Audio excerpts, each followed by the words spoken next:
ఓం శ్రీ కార్తీక త్రయంబకేశ్వరాయ నమః. ఈ నామం పలుకుతూ స్నానం చేయండి. ఈ నామం పలుకుతూ దీపం వెలిగించండి.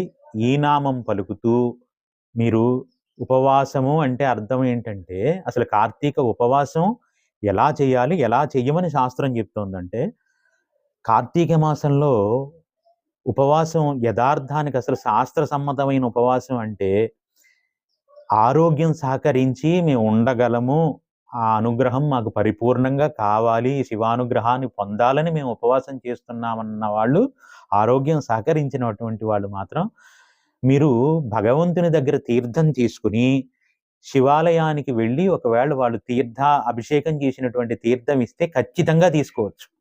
అది ఉపవాస ఉల్లంఘనలోకి రాదు. కానీ మీరు ప్రసాదం స్వీకరించారనుకోండి, ఖచ్చితంగా మీరు గుర్తుపెట్టుకోండి, ప్రసాదం శివానుగ్రహమే.